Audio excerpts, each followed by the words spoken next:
आता है जिसके पास जेल से फोन आता है कि ऐसे ऐसे कोई बात हो गई, जेल पे बुलाया है।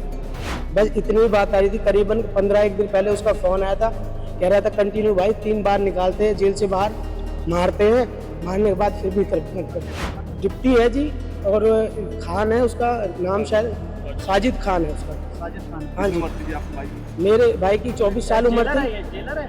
हाँ जी, जेलर है, उसको सजा भी नहीं मिली। वो जुनाइल में तो क्रिमिनल थोड़ी था किसी प्रकार से। फोन पे कंटिन्यू बात होती थी, बस वो यही कहता था कि भाई मेरी बेल करा दो, ये बहुत ज्यादा परेशान कर रहे हैं मुझे मारा जा रहा है।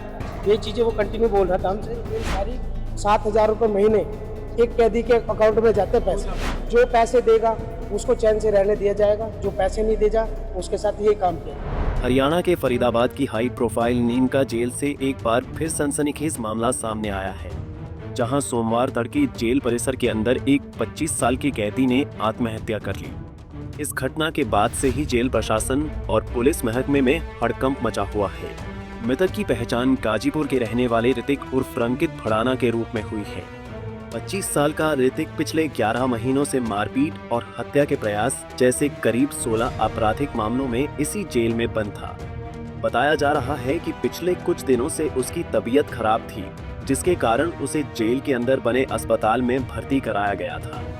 लेकिन रविवार और सोमवार की दरमियानी रात उसने अस्पताल के बाथरूम में फांसी लगाकर अपनी जीवन लीला समाप्त कर ली। जेल स्टाफ को जब ऋतिक अपने बेड पर नहीं मिला तो हड़कंप मच गया। तलाश करने पर उसका शव बाथरूम में लटका मिला।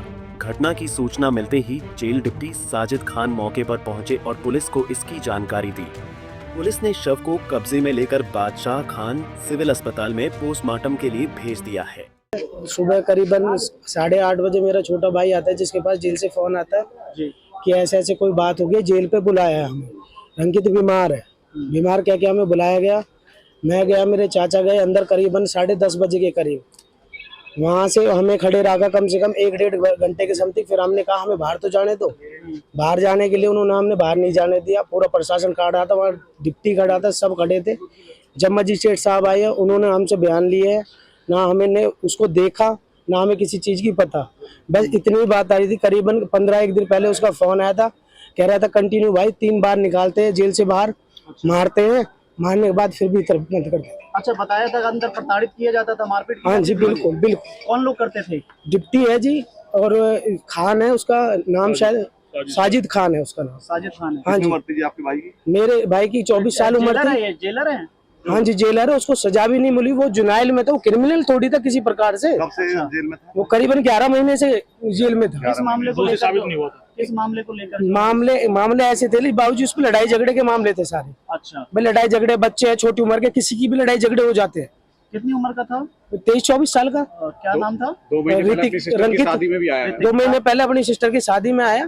फरीदाबाद में कहाँ के रहने वाले हैं? फरीदाबाद गाजीपुर से है बाबूजी। आपकी कभी फोन पे बात हुई? आप फोन पे कंटिन्यू बात होती थी, बस वो यही कहता था कि भाई मेरी बेल करा दो, ये बहुत ज्यादा परेशान कर रहे हैं मुझे मारा जा रहा है। ये चीजें वो कंटिन्यू बोल रहा था हमसे। उसके लिए एप्लीकेशन के लिए बात की, उन्होंने कहा, उसने खुद ने मुझसे कहा कि भाई तुम एप्लीकेशन लगा दोगे, डिप्टी और परेशान करेगा मुझे। तो आपको क्या लगता है जिस तरीके से मौत हुई? मैं तो बस ये चाहता हूँ कि जो भी है इसकी निष्पक्ष जांच हो, बस मैं ये चाहता हूँ। आपने देखा था? मैंने देखा ही नहीं है उसे, हमें भीतर ले गया, हमें दिखाया नहीं, हमें कुछ नहीं। उन्होंने खुद ने लिख दिया जो भी लिखना था, हम खड़े थे, पूरा प्रशासन खड़ा था, जो भी लिखना था उन्होंने खुद ने लिख के रखा है। अब क्या अंदर की वीडियो वगैरह चाहिए?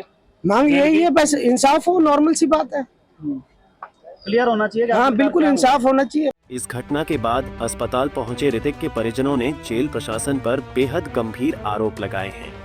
मृतक के भाई राजेश का सीधा आरोप है कि जेल के डिप्टी साजिद खान उसके भाई को जेल के अंदर बुरी तरह प्रताड़ित करते थे और उसके साथ अक्सर मारपीट की जाती थी। इसी मानसिक तनाव के कारण ऋतिक ने यह आत्मघाती कदम उठाया।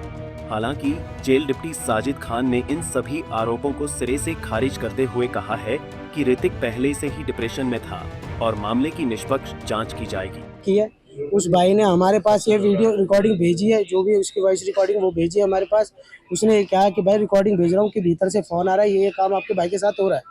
हम जब मिलने गए तो उसने हमसे ये कहा कि भाई अगर तुम एप्लीकेशन लगा दोगे ये मुझे और टॉर्चर करेगा। हमने वकील से पूछा, वकील ने हमसे ये बोला कि 15 दिन में मैं इसे बाहर निकाल दूंगा, एप्लीकेशन मत लगाओ और सख्ताई कर देगा इसके साथ।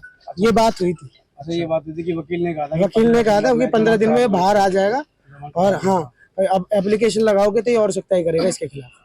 तो इसलिए आप तो आपको लगता है कि ये जो रिकॉर्डिंग है बहुत बड़ा सबूत हो सकता है कि उसके साथ सर, 1 प्रताड़ना हो तारीख को रही है? रिकॉर्डिंग आ रही है और मेरे भाई के साथ ये काम अब हो रहा है, जो कि रिकॉर्डिंग में सीधा सीधा क्लियर बोला गया है कि उसके साथ मेंटल टॉर्चर किया जा रहा है, जो कि 1 तारीख को, उससे पहले से मेरे भाई को मेंटल टॉर्चर किया जा रहा था।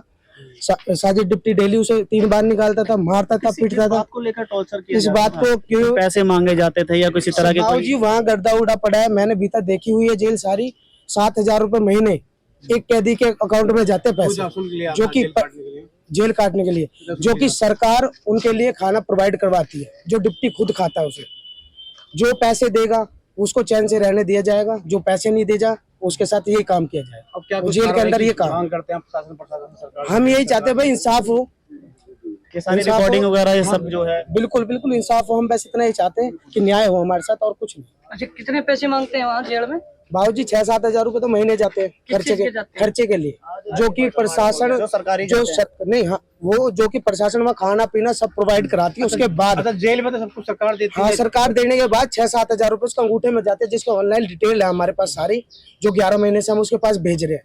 उसके बाद उसके अलावा भी मांगते थे? उसके बाद क्या होता है कि पानी के लिए, किसी भी चीज के लिए, बर्तन धो या कोई भी है, नालियां साफ कर, मतलब बिल्कुल मेंटल टॉर्चर करना है बंदे आपके को। कहने का तात्पर्य है कि जो पैसा देता है उससे हाँ, जो काम नहीं कराया जाता, उससे नहीं कराया जो जाएगा, पैसा नहीं देता, नहीं देगा उससे उसको, काम उसके सामने यही काम कराया नहीं आता जाएगा जेल में। बस। बिल्कुल आपको बता दें कि फरीदाबाद की नीम का जेल विवादों के लिए कोई नई नहीं है। इसी साल फरवरी 2026 में यहां एक आतंकी आरोपी अब्दुल रहमान की हत्या कर दी गई थी। मार्च 2026 में एक कैदी पर खौलता हुआ तेल फेंकने की वारदात सामने आई और 2025 में भी एक कैदी की संदिग्ध मौत हो चुकी है। अब इस ताज़ा मामले के बाद एक बार फिर जेल की सुरक्षा व्यवस्था, बंदियों की निगरानी और जेल प्रशासन की कार्यप्रणाली पर बड़े सवालिया निशान खड़े हो गए हैं। फिलहाल पुलिस और मजिस्ट्रेट स्तर पर मामले की गहन जांच जारी है। फरीदाबाद से अनिल राठी, पंजाब केसरी टीवी। हमसे जुड़े रहने के लिए हमारे YouTube चैनल को सब्सक्राइब करें और नई वीडियो की नोटिफिकेशन के लिए बेल आइकॉन को दबाएं। अगर आप ये वीडियो Facebook पर देख रहे हैं तो लाइक जरूर करें और ज्यादा से ज्यादा शेयर करें। धन्यवाद।